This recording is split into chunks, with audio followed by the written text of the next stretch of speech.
ابھی مفتی صاحب کی آمد سے پہلے ایک نعرہ لگائے، نعرہ تکبیر، نعرہ رسالت، نعرہ حیدری، علماء اہل سنت۔ جزاک اللہ خیرا کثیرا۔ الحمدللہ رب العالمین والصلاة والسلام علی سید الانبیاء والمرسلین، اما بعد فاعوذ باللہ من الشیطان الرجیم، بسم اللہ الرحمن الرحیم، الصلاة والسلام علیک یا سیدی یا رسول اللہ وعلی آلک واصحابک یا سیدی یا حبیب اللہ، الصلاة والسلام علیک یا سیدی یا نبی اللہ وعلی آلک واصحابک یا سیدی یا نور اللہ۔ نویت سنت الاعتکاف۔ کنز العمال کی حدیث پاک ہے، اعلیٰ حضرت الرحمہ نے بھی فتاوی رضویہ شریف میں اس حدیث پاک کو نقل کیا ہے کہ جب فتنے ظاہر ہوں اور عالم اپنا علم چھپائے تو اس کے اوپر زمین والوں اور آسمان والوں کی لعنت ہے۔ فتنے ظاہر ہونے سے کیا مراد ہے؟ کہ کوئی صحابہ کی شان میں گستاخیاں کر رہا ہے، کوئی اہل بیت کی شان میں گستاخیاں کر رہا ہے، کوئی اولیاء کرام کے اوپر تنقیدیں کر رہا ہے، کوئی انجینئر ڈاکٹر بن کر کسی ولی کی کتاب کے اوپر خام خواہی بونگے سے اعتراض کر رہا ہے، اور اہل علم جو ہیں وہ ان تمام فتنوں کو دیکھتے ہوئے اپنے قلم کے ذریعے، اپنی زبان کے ذریعے، اپنی تعلیم کے ذریعے کسی طریقے سے بھی اس کا رد نہ کریں، اس کو چھوڑ دیں، تو یہ شرعاً جائز نہیں ہے۔ آج جس فتنوں کے دور سے ہم گزر رہے ہیں، اگر اللہ تعالیٰ نے ہمیں علم دیا ہے، جس اعتبار سے دیا ہے، اچھا بول لیتے ہیں تو بولنے کے ذریعے، اچھا لکھ لیتے ہیں تو لکھنے کے ذریعے، اگر اچھے طریقے سے شاگرد تیار کر سکتے ہیں، ایک فوج تیار کر سکتے ہیں تو اس کے ذریعے، اگر اللہ نے مال دیا ہے تو اس کے ذریعے دین اسلام کی جب خدمت کریں گے، اللہ تعالیٰ دنیا بھی سنوار دے گا، آخرت بھی سنوار دے گا۔ یہ جیسے مفتی صاحب نے تعارف کروایا چند کتابوں کا، اس میں یہی ایک وجہ تھی کہ کسی طریقے سے بھی، جس طرح بھی ممکن ہے، جتنی ہماری کیپیسٹی ہے، اس اعتبار سے دین کی خدمت کی جائے۔ اگرچہ کوئی پڑھے نہ پڑھے، اگرچہ عوام میں مقرر لوگ، نعت خواں زیادہ مشہور ہوتے ہیں، لیکن علماء کرام فرماتے ہیں کہ ولی اللہ جو ہوتا ہے نا، وہ اپنی قبر میں زندہ ہوتا ہے، اور عالم ہمیشہ اپنی کتاب میں زندہ رہتا ہے۔ ایک طریقے کے ساتھ جب ہم دین کی خدمت کریں گے تو کسی نہ کسی سٹیج کے اوپر جا کر کسی نہ کسی بندے کی اس اصلاح ضرور ہوگی۔ بیانات بھی اصلاح کا بہترین ذریعہ ہے، لیکن بعض جگہیں ایسی ہوتی ہیں کہ جہاں آپ کی آواز نہیں، آپ کی تحریر جا سکتی ہے، بعض جگہیں ایسی ہوتی ہیں جہاں آپ کی تحریر نہیں، آپ کی آواز جا سکتی ہے۔ تو جس کے پاس جس طرح کیپیسٹی ہے، جس طرح اس کے پاس سہولیات ہیں، اس طرح اس کے اوپر دین کی خدمت کرنا اور اس پرفتن دور میں کرنا یہ ضروری ہے۔ یہ نہیں کہ میری دال روٹی چل رہی ہے، مجھے کیا ضرورت ایسے ہی برا بننے کی۔ سلو کلیت والا دور چل رہا ہے آج کل، کسی کو برا نہ کہو، کسی کو برا نہ کہو۔ 3 مرلے کی زمین کے اوپر ہمارے بھائیوں کے ساتھ لڑائی ہوتی ہے، اور مسلک کے نام پر ہم کہتے ہیں کسی کو کچھ نہ کہو۔ بہرحال میلاد بھی اس موجودہ دور میں اس طرح متنازع بنانے کی کوشش کی گئی ایک عرصے سے، اور یہ اعتراض کیا جاتا تھا کہ جی یہ تو 12 وفات کا دن ہے، یہ تو ہمارے بڑے 12 وفات کہتے تھے، یہ میلاد کہاں سے نکل آیا؟ آج بھی کئی یہی اعتراض کرتے ہیں جی 12 ربیع الاول کو تو وصال ہوا ہے اور آپ لوگ میلاد مناتے ہیں۔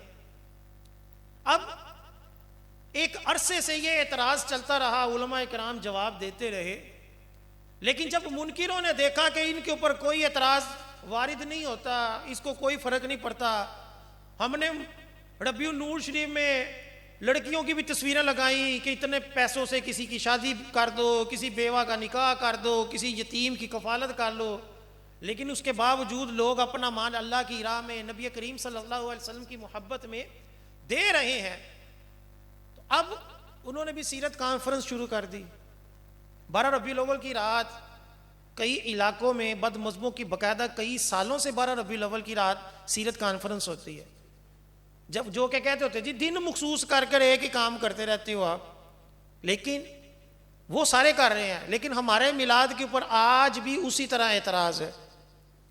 اس کا جواب کس نے دینا ہے کہ بھائی یہ سیرت کہاں سے نکلی؟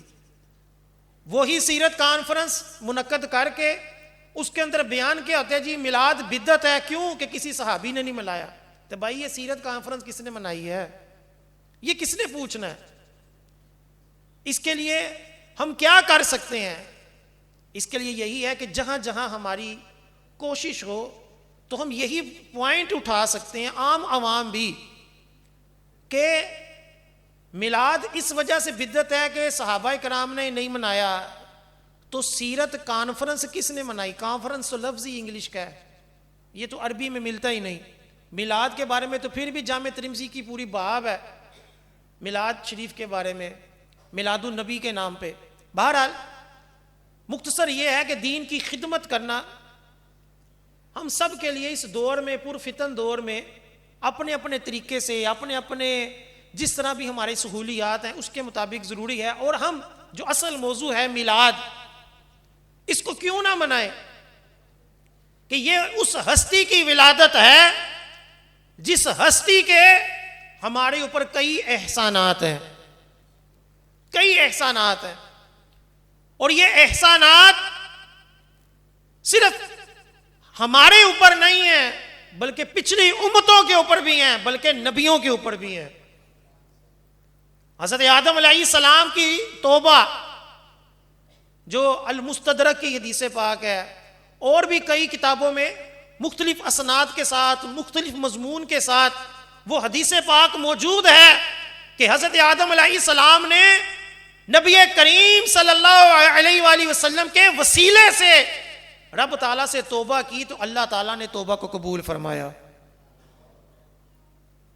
اور اللہ تعالیٰ نے جب پوچھا، حالانکہ عالم الغیب ہے کہ تم کیسے محمد کو جانتے ہو، تو حضرت آدم علیہ السلام نے فرمایا مولا جب تو نے میرے اندر روح پھونکی تو میں نے دیکھا کہ تیرے نام کے ساتھ محمد مصطفیٰ صلی اللہ علیہ وسلم کا نام لکھا ہے، تو میں جان گیا کہ یہ کوئی عظیم ہستی ہے کہ جس کا نام تیرے نام کے ساتھ لکھا ہوا ہے۔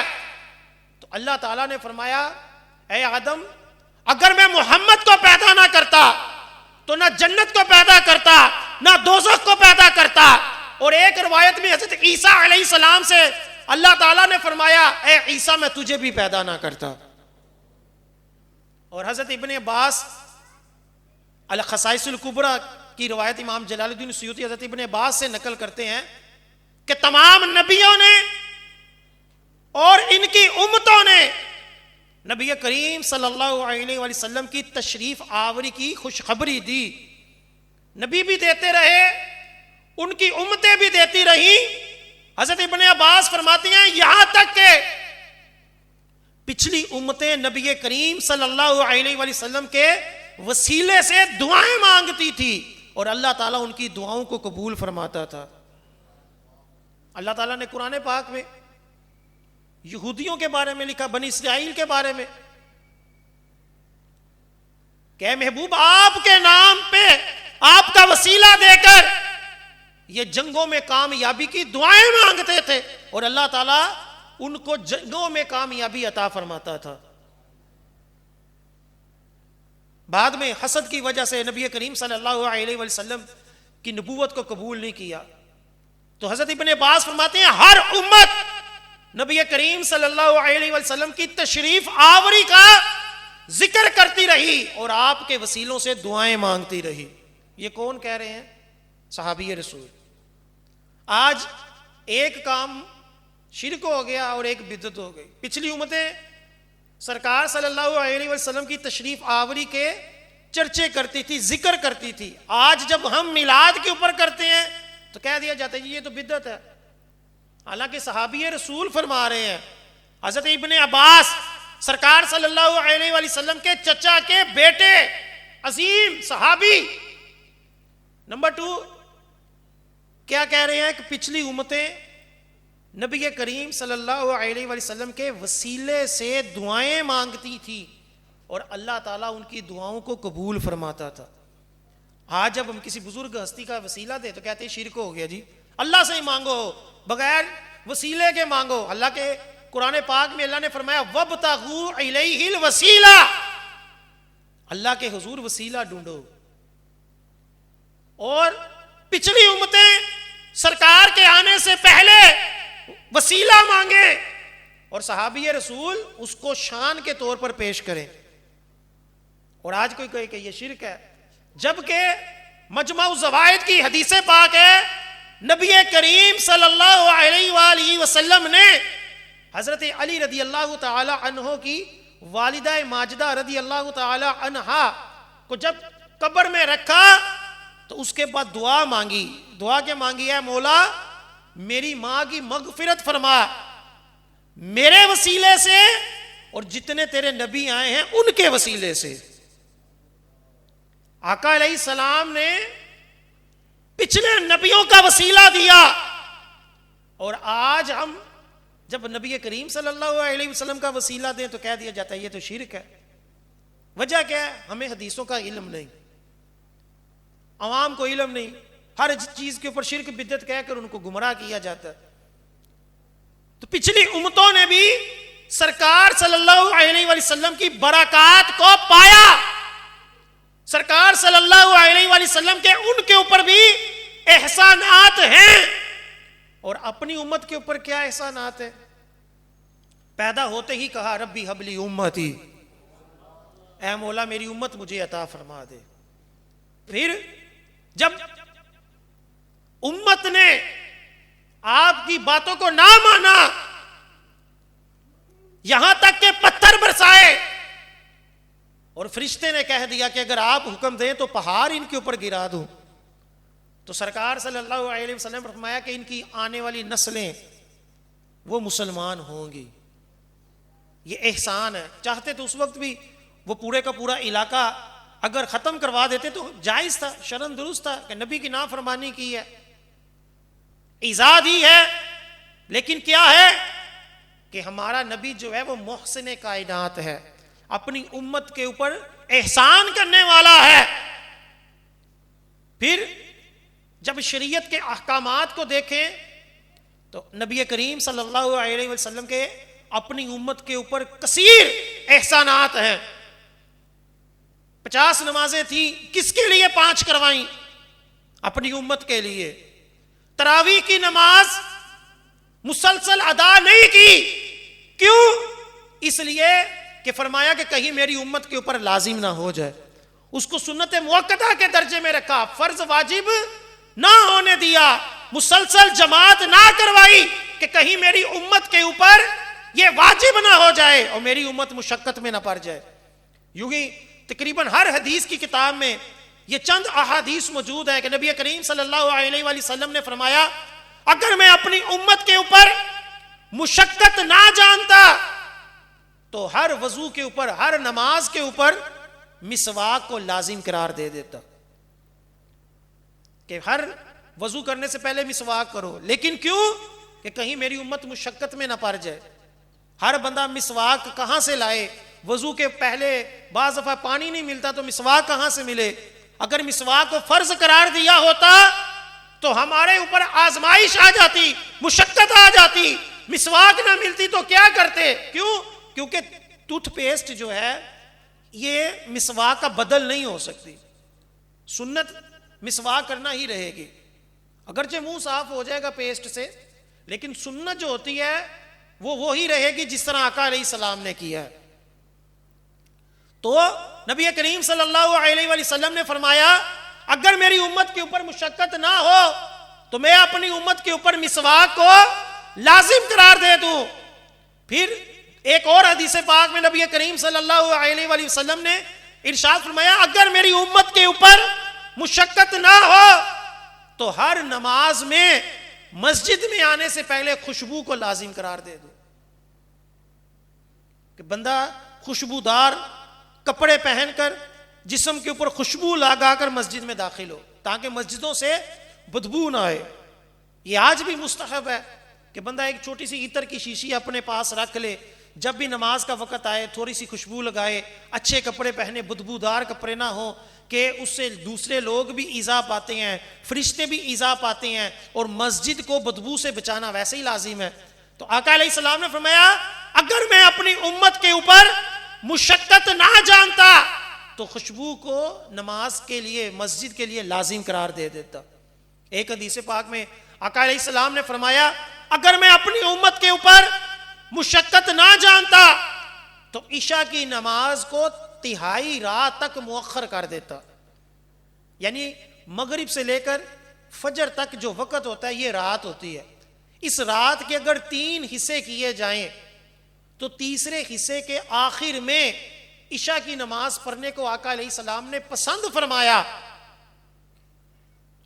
لیکن کہ کہیں میری امت کے اوپر مشقت نہ ہو جائے، بندہ اتنی دیر تک رات کو نہ جاگ سکے، خاص طور پر گرمیوں میں، تو کہیں ایسا نہ ہو کہ جماعت کی تاریخ ہو جائے، نمازیں قضا ہو جائیں. اس لیے آقا علیہ السلام نے فرمایا اگر میری امت کے اوپر مشقت نہ ہوتی تو میں اس کو تہائی رات تک مؤخر کر دیتا. لیکن امت کی آسانی کے لیے، امت کے اوپر احسان کرتے ہوئے آقا علیہ السلام نے یہ حکم نہیں دیا. اسی طرح آقا علیہ السلام نے فرمایا کہ رات کے 2 نفل یعنی تہجد کے نفل، کہ بڑی اس میں فضیلت ہے کہ ادھی راتی رحمت رب دی کرے بلند آوازاں، بخشش منگن والے تائیں کھلا ہے دروازہ. کہ رات کے 2 نفل تہجد کے آقا علیہ السلام نے فرمایا دنیا اور جو کچھ اس دنیا میں ہے اس سے بہتر ہے. 2 رکعت تہجد کے آقا علیہ السلام نے فرمایا دنیا اور جو کچھ اس دنیا میں ہے اس سے بہتر ہے. اگر میں اپنی امت کے اوپر مشقت نہ جانتا تو یہ تہجد کی نماز اپنی امت کے اوپر لازم کر دیتا. لیکن کس کی وجہ سے نہیں کی؟ ہم گناہ گاروں کی وجہ سے، کہ کہیں میری امت جو ہے رات کے 2 نفل تہجد کے اگر نہ پڑھے گی تو گناہ گار ہو جائے گی. آج گنتی کے لوگ پڑھتے ہیں، عشاء کی نماز نہیں پڑھی جاتی، کام کاج سے تھک آ جاتے ہیں، اچھا پڑھتے ہیں تو کئی پڑھتے ہی نہیں. کئی مولویوں نے یہ بھی ٹوٹکا دے دیا ہے وہ کوئی بات نہیں، مولویوں نے ایسے سخت کیا ہوا دین، خالی فرض پڑھ لیا کرو، سنتوں کی خیر ہے. اور وطروں کو بھی کہہ دیا گیا کہ یہ واجب کوئی نہیں ہے، سنت ہے. ہر مولوی لوگوں کو سستی پروڈکٹ فراہم کر کر ان کو گمراہ کرتا ہے. جو سنت موقدہ ہے اس کو بھی چھوڑنے کو کہتے ہیں کوئی بات. سعودیہ کی دیکھے دیکھی لوگ کہتے ہیں یہ سنتوں کی خیر ہے، بس فرض پڑھو. حالانکہ آقا علیہ السلام کیا کہہ رہے ہیں کہ تہجد کے نفل، صرف 2 نفل، اس کو بھی کتنی اہمیت دے رہے ہیں. اگر میری امت کے اوپر مشقت نہ ہو تو میں ان تہجد کے 2 نفلوں کو بھی لازم کر دوں. لیکن کس کی وجہ سے؟ امت کی مشقت کی وجہ سے. یہ آقا علیہ السلام کے ہمارے اوپر احسانات ہیں کہ کئی احکام کہ جو اگر لازم کر دیتے، حالانکہ چاہتے تھے، حالانکہ پسند تھا، اس کی فضیلت تھی، لیکن کس کو دیکھا؟ ہم کمزور امتیوں کو دیکھا. اللہ تعالیٰ نے آپ علیہ السلام کی یہی خوبی، یہی وصف قرآن پاک میں یوں ارشاد فرمایا لَقَدْ جَاءَكُمْ رَسُولٌ مِّنْ أَنفُسِكُمْ عزیز علیہ ما عنتم حریص علیکم بالمؤمنین رؤوف رحیم، کہ ہم نے تم میں سے ہی ایک رسول تمہاری طرف آیا جن کا کیا ہوتا ہے، تمہارا مشقت میں پڑنا ان کے اوپر گراں گزرتا ہے، کہ مشقت میں امت پڑتی ہے تو نبی کریم صلی اللہ علیہ وسلم کے اوپر کیا ہوتا ہے، یہ گراں گزرتا ہے، اور اپنی امت کے اوپر اللہ تعالیٰ فرماتے ہیں کمال مہربان، کمال مہربان، کہ اپنی امت کی مشقت تکلیف کو نہ دیکھنے والے اور اپنی امت کے اوپر کمال مہربان، یہ احسانات ہیں۔ نبی کریم صلی اللہ علیہ وسلم اگر یہ احسانات نہ بھی کرتے، اللہ کا حکم پہنچاتے، شریعت کے واجبات فرائض بتاتے، تب بھی کوئی حرج نہیں تھا، لیکن کیا یہ خوبی ہے کہ اللہ تعالیٰ کے حبیب صلی اللہ علیہ وآلہ وسلم نے ہماری مشقت میں پڑنے کو، ہماری اوپر مہربانی کو ہمیشہ اپنے سامنے رکھا۔ یہی وجہ ہے کہ کئی مقامات پر آپ نے ہمارا لحاظ رکھتے ہوئے احکامات صادر فرمائے۔ فرمایا کہ جماعت میں جب امام کھڑا ہو تو کیا ہو کہ سب نمازیوں کا ذہن میں رکھے کہ کوئی بیمار ہے، کوئی کمزور ہے، اس کے حساب سے ہلکی نماز کروائے۔ آقا علیہ السلام نے فرمایا کہ میں نماز پڑھاتا ہوں، بچے کے رونے کی وجہ سے میں نماز کو مختصر کر دیتا ہوں تاکہ اس کی ماں جو ہے وہ مشقت میں نہ پڑ جائے کہ میرا بچہ رو رہا ہے۔ ایک عورت کو بھی مد نظر رکھا، اسی وجہ سے لمبی قرات کرنا کہ بوڑھے لوگ جو ہیں وہ تھک جائیں کھڑے قیام کر کر کے، تو آقا علیہ السلام نے حضرت معاذ کو سختی سے سمجھایا کہ تو فتنہ برپا کر رہا ہے، تیرے پیچھے کمزور بھی ہیں، تھکے ہوئے بھی لوگ ہیں، تو اتنی لمبی قراتیں شروع کر دیں۔ تو کیا ہے، امت کے کئی اعتبار سے آپ نے احوال کو مد نظر رکھا کہ احکام صادر فرمائے۔ اسی وجہ سے بخاری شریف کی حدیث پاک ہے، جس صحابی نے روزہ توڑ لیا بیوی کے ساتھ قربت کر کر، تو آقا علیہ السلام نے کیا کیا، اس کے روزے کا کفارہ 60 روزے بھی معاف کر دیے، اور جو 60 روزوں کے بدلے میں غریبوں کو کھانا دینا تھا وہ بھی معاف کر دیا، اور کھجوروں کا ٹوکرا اسے ہی دے دیا کہ جاؤ گھر میں جا کر کھا لو۔ کسی صحابی نے کہا کہ مجھے خارش ہے، تو اس کو ریشم پہننے کی اجازت دے دی، حالانکہ ریشم حرام ہے، لیکن اپنی امت کے اوپر کرم کرتے ہوئے اس صحابی کے لیے ریشم کی اجازت دے دی۔ کسی نے بقرہ عید والے دن نماز سے پہلے اپنی قربانی کر لی، تو آقا علیہ السلام نے، حالانکہ حکم تھا کہ قربانی نہیں ہوئی، لیکن اس کے لیے 6 ماہ کا دمبا جو تھا اس کی اجازت دے دی کہ چلو ٹھیک ہے یہ بھی کر لو۔ ہر جگہ اپنی امت کے اوپر آسانیاں رکھی، مشقت میں نہیں ڈالا، کہ نرمی کر دی کہ کوئی بات نہیں اس طرح کر لو۔ اور اللہ تعالیٰ نے یہ اختیارات دیے ہیں نبی کریم صلی اللہ علیہ وآلہ وسلم کو۔ آج بعض لوگ جب تصرفات کی بات کریں تو کہتے ہیں نہیں نہیں اللہ سے نہ بڑھاؤ، اللہ ہی سب کچھ ہے۔ ارے بھائی اللہ نے عطا کی ہے، وہ نہیں مانیں گے، لیکن جب شریعت کے بارے میں حدیثیں ہیں کہ نبی کریم صلی اللہ علیہ وآلہ وسلم نے فرض کو ختم کر دیا، جو جائز تھی اس کو لازم کر دیا، ایک چیز حرام تھی اس کو حلال کر دیا، ایک حرام تھا اس کو حلال کر دیا۔ ریشم حرام، اس کی اجازت صحابی کو دے دی۔ سونے کی انگوٹھی پہننا حرام، ایک صحابی کو سونے کی انگوٹھی کی اجازت، سونے کے کرے کی اجازت دے دی۔ 4 شادیاں قرآن میں اللہ نے حلال کی ایک مرد کے لیے۔ حضرت نبی کریم صلی اللہ علیہ وآلہ وسلم نے حضرت علی کے اوپر حضرت فاطمہ کے ہوتے ہوئے دوسری شادی کو حرام قرار دے دی، کہ حضرت علی کے لیے جائز نہیں تھی کہ دوسری شادی کریں جب تک حضرت فاطمہ ان کے حیات میں، ان کی نکاح میں ہیں۔ یہی وجہ ہے کہ حضرت علی نے دوسری شادی نہیں کی جب تک حضرت فاطمہ حیات رہی۔ یہ کیا ہے؟ یہ تصرفات تھے اللہ تعالیٰ نے آپ کو عطا کیے تھے۔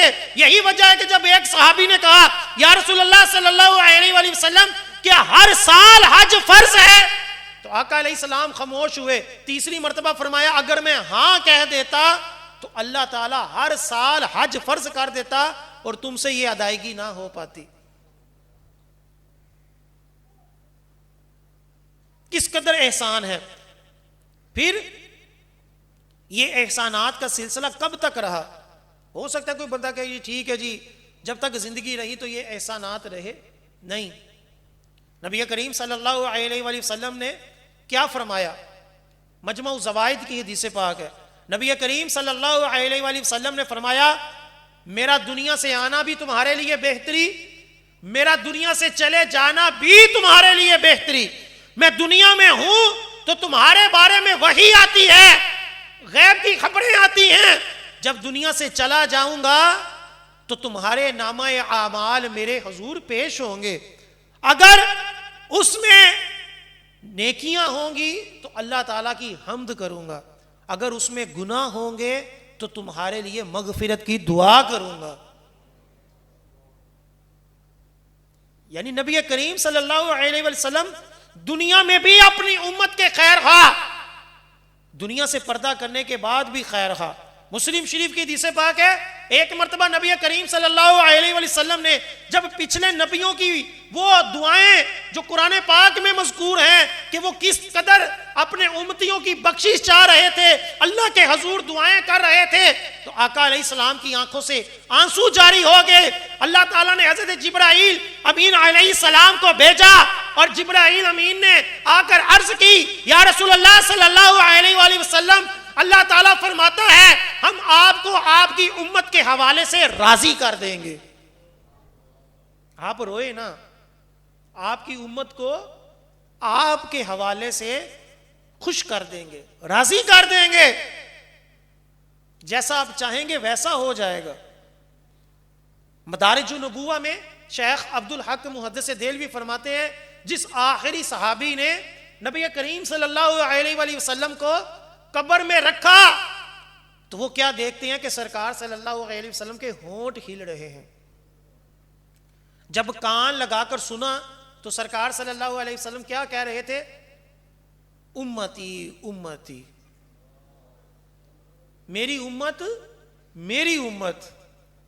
اور کنز العمال کی ایک حدیث پاک میں آقا علیہ السلام نے فرمایا جب میں قبر میں جاؤں گا تو قیامت تک یہاں تک کہ پہلا سور پھونک جائے تب تک میں یہی کہتا رہوں گا اللہم اغفر لی امتی، اللہم اغفر لی امتی.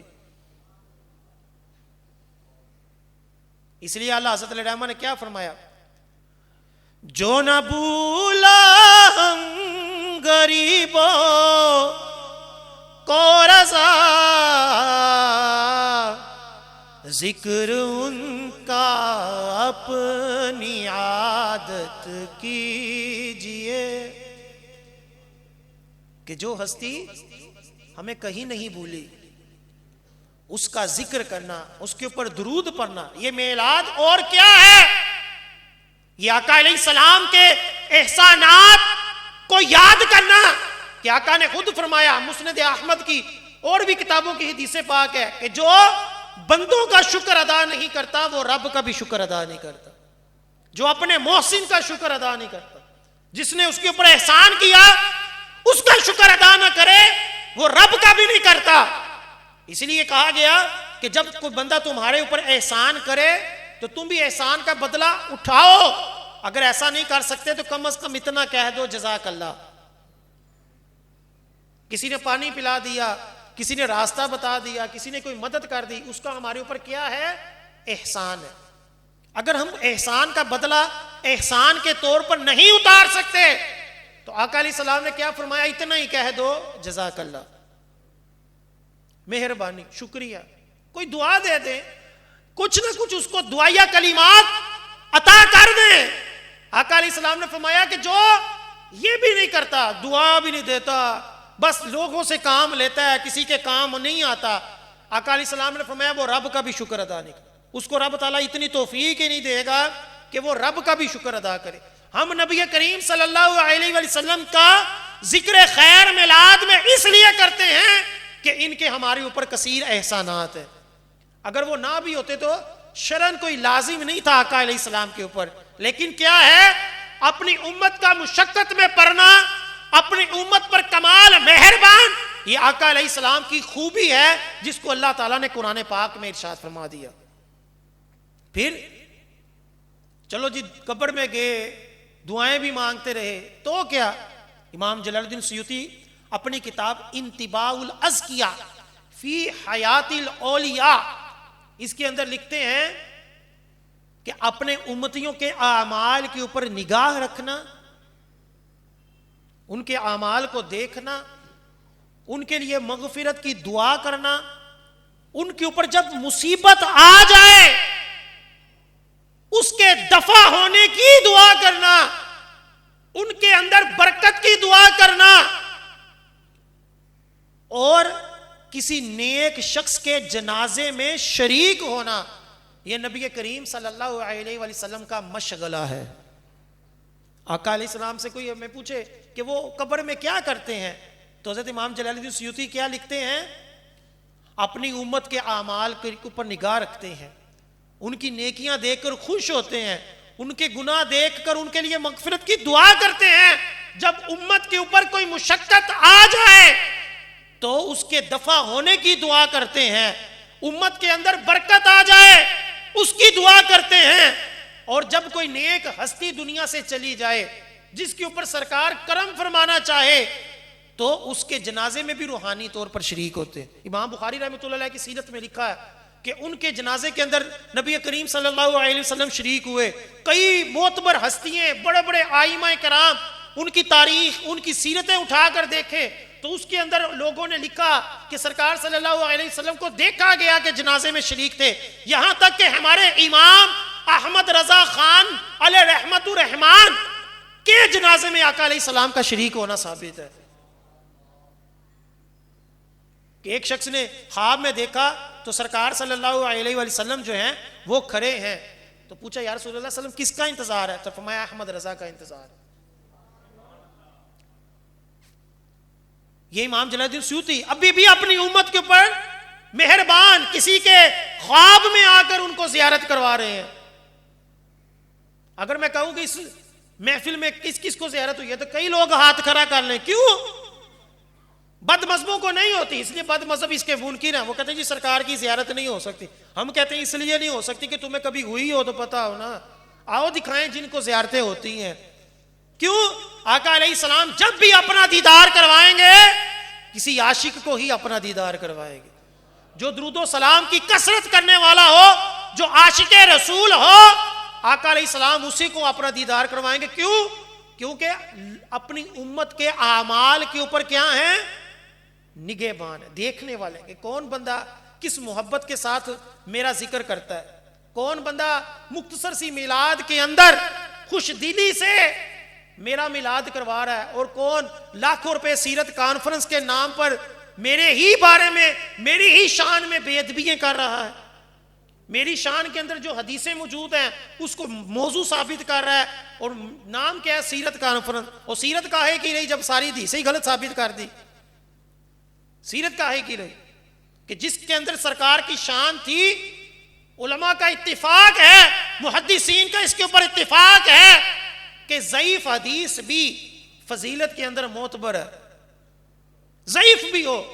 ہمارے یہاں ضعیف حدیث کو موضوع قرار دے دی، انگوٹھے چومنے والی حدیث ضعیف ہے، سارے مانتے ہیں، اس کے باوجود اس کو بدعت قرار دیا ہوا ہے۔ ہم بھی کہتے ہیں ضعیف ہے، لیکن ضعیف سے کیا ہوتا ہے؟ مستحب ثابت ہوتا ہے، فضائل میں معتبر ہے۔ اگر کوئی عاشق رسول انگوٹھے چوم کر سرکار کی آنکھوں پہ لگاتا ہے تو یہ محبت اور تعظیم ہے، اور محبت اور تعظیم میں، فضائل میں ضعیف حدیث بھی قابل قبول ہے، ساری امت کا اس کے اوپر اتفاق ہے۔ تو کیا ہے؟ نبی کریم صلی اللہ علیہ وآلہ وسلم کے احسانات کی ادائیگی کا ایک بہترین ذریعہ میلاد پاک ہے جو اللہ تعالیٰ نے ہمیں عطا فرمایا۔ پھر کہ محشر کو دیکھیں تو محشر کے میدان میں نبی کریم صلی اللہ علیہ وسلم کی کیا شان ہوگی کہ آقا علیہ السلام نے فرمایا کہ جب قیامت آئے گی تو اللہ تعالیٰ نبیوں کے لیے ممبر بنائے گا، میں اپنے ممبر پر نہیں بیٹھوں گا، اس وجہ سے، اس خوف سے کہ کہیں اللہ تعالیٰ مجھے جنت میں بھیج دے اور میری امت پیچھے تنہا رہ جائے. اپنی امت کے لیے اپنی شان والی جگہ پر نہیں بیٹھیں گے، ہمارے لیے بھاگ دوڑ کریں گے. پھر سوال یہ پیدا ہوتا ہے کہ وہ کیا بھاگ دوڑ ہوگی؟ آقا علیہ السلام سے جب کسی صحابی نے پوچھا، ترمذی شریف کی حدیث پاک ہے، یا رسول اللہ صلی اللہ علیہ وآلہ وسلم قیامت والے دن آپ کو کہاں تلاش کروں؟ تو آقا علیہ السلام نے فرمایا کہ پل صراط کے اوپر تلاش کرنا، کہ جب میری امت پل صراط کے اوپر گزر رہی ہوگی، حدیث پاک میں ہے نبی کریم صلی اللہ علیہ وآلہ وسلم رب سلم کی دعائیں کر رہے ہوں گے. جب صحابی نے عرض کی، یا رسول اللہ اگر آپ کو پل صراط کے اوپر بھی نہ پاؤں تو کہاں تلاش کروں؟ تو آقا علیہ السلام نے فرمایا جہاں نامہ اعمال تل رہے ہوں وہاں تلاش کرنا. کہ جس کسی امتی کے نامہ اعمال میں کمزوری ہوگی، آقا علیہ السلام اس کے اندر بھی ہماری مدد کریں گے. مشہور حدیث پاک ہے کہ جب ایک شخص کو نامہ اعمال میں نیکیوں میں کمی آنے کی وجہ سے جہنم میں لے کر جا رہے ہوں گے، اس وقت آقا علیہ السلام فرشتوں کو کہیں گے دوبارہ ناپ تول کرو، دوبارہ ناپ تول کرو. اور اس وقت حکومت کس کی ہوگی؟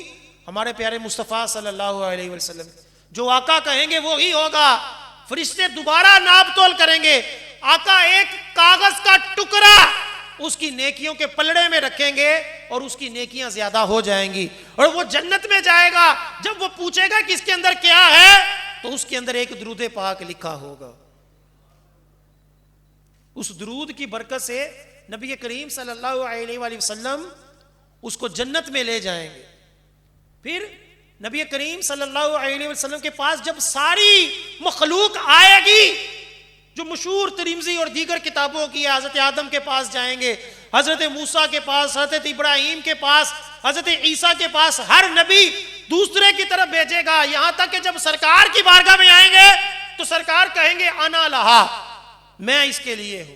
پھر جب سجدہ کریں گے تو اللہ تعالیٰ فرمائے گا یا محمد صلی اللہ علیہ وسلم ارفع راسک، اپنا سر اٹھائیں، مانگیں کیا مانگتے ہیں. تو اس کے اندر جو حدیث پاک کے الفاظ ہیں، آقا علیہ السلام پتہ کیا کہیں گے؟ امتی امتی، میری امت میری امت.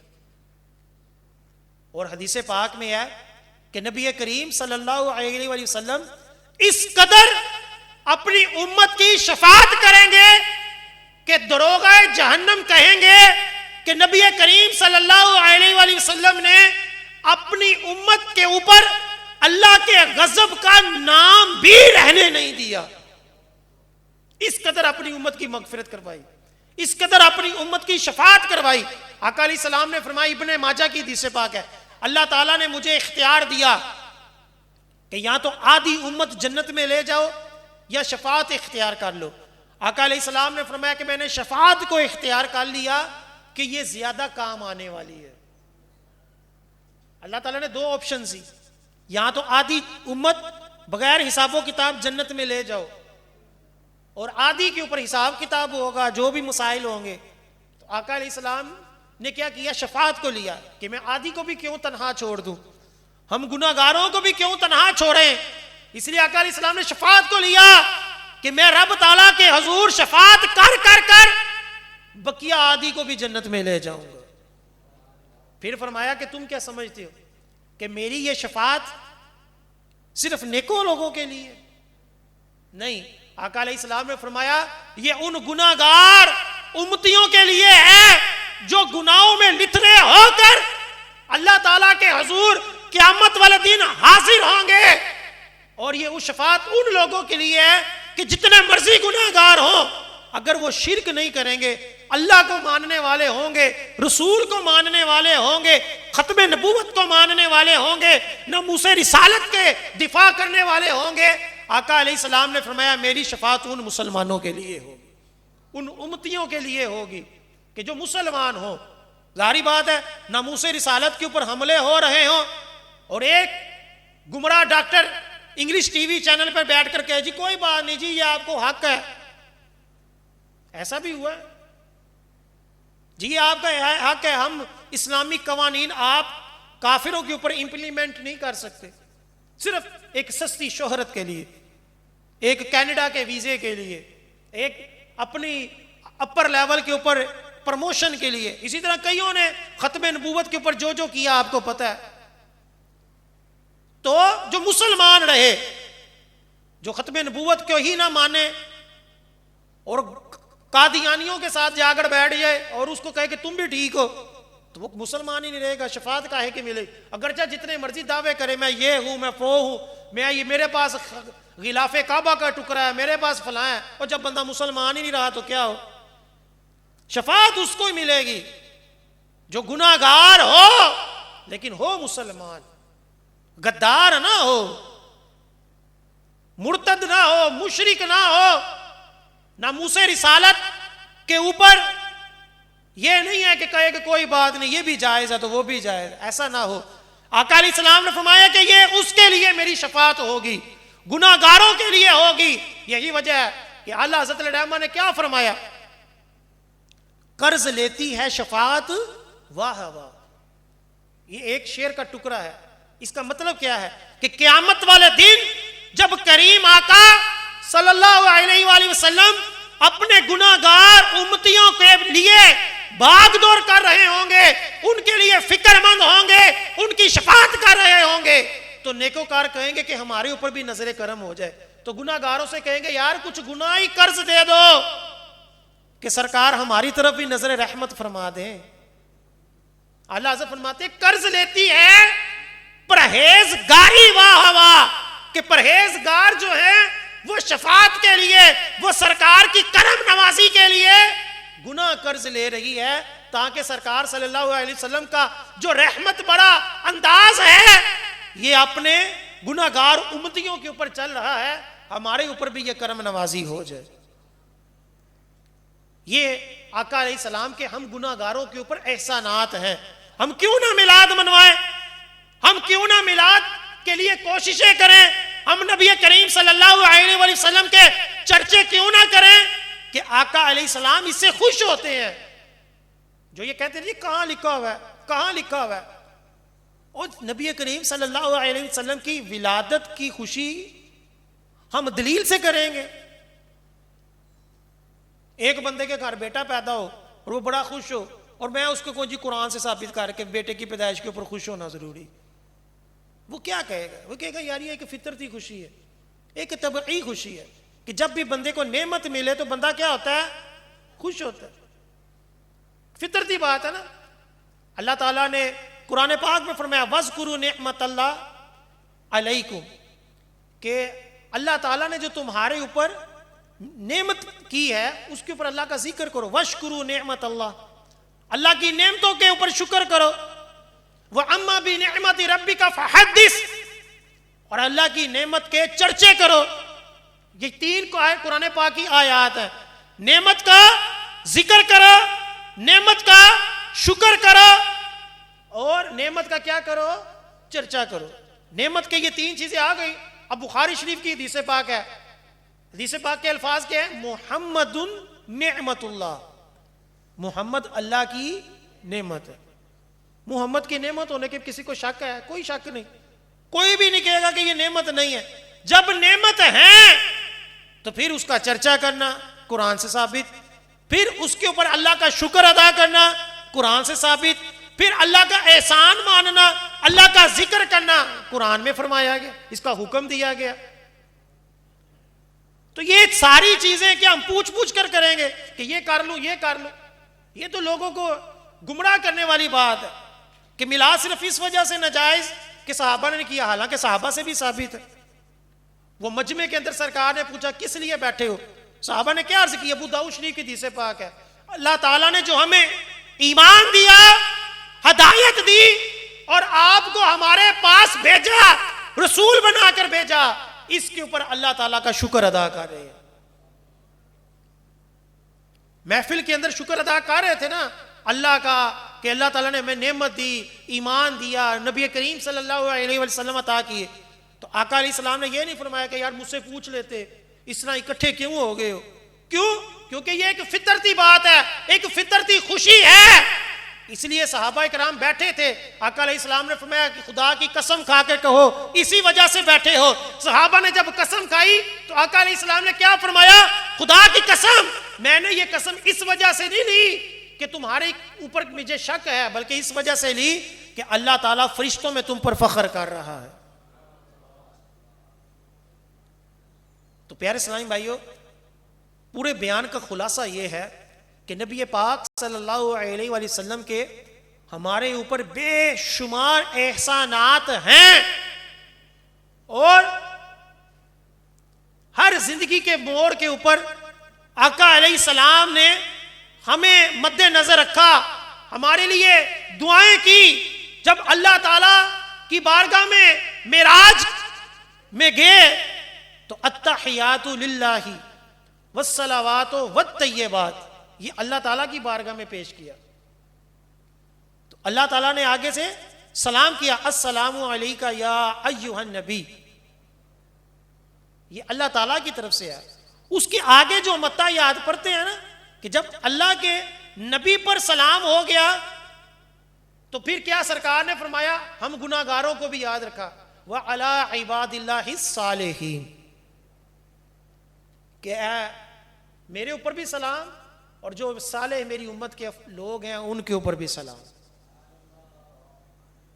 اس لیے فرمایا کہ التحیات کو جب بندہ پڑھے تو اس وقت یہ نیت کرے کہ میں سرکار کو سلام کر رہا۔ امام غزالی علیہ الرحمہ نے لکھا ہے اس قدر احسانات۔ ہم کیا کرتے ہیں؟ بس تھوڑے سے پیسے لگا لیے، چند جگہ اکٹھے ہو گئے، یہ حقیقت احسان نہیں ہے، لیکن کچھ نہ ہونے سے کچھ ہونا بہتر ہے۔ تو اللہ تعالیٰ ہم سب کا آنا، جنہوں نے اس محفل کا اہتمام کیا، مفتی شاہی صاحب کئی دنوں سے اس کے لیے بھاگ دور میں دیکھتا رہا ہوں کرتے رہے ہیں، آپ سب کا جس نے جس انداز سے بھی تعاون کیا، اس مسجد کا، تمام طلباء کا، تمام اساتذہ کا، شخصیات کا، ان سب کا اللہ تعالیٰ یہ آنا اپنی بارگاہ میں قبول و منظور فرمائے، ان کو دنیا اور آخرت میں اس کا اجر عطا فرمائے، نبی کے صدقے سے نبی کریم صلی اللہ علیہ وآلہ وسلم کی شفاعت اللہ تعالیٰ ان کو عطا فرمائے، نبی کے صدقے سے ان کی نیک حاجات، نیک دلی تمنائیں اللہ تعالیٰ قبول فرمائے، آمین ثم آمین، وما علینا الا البلاغ۔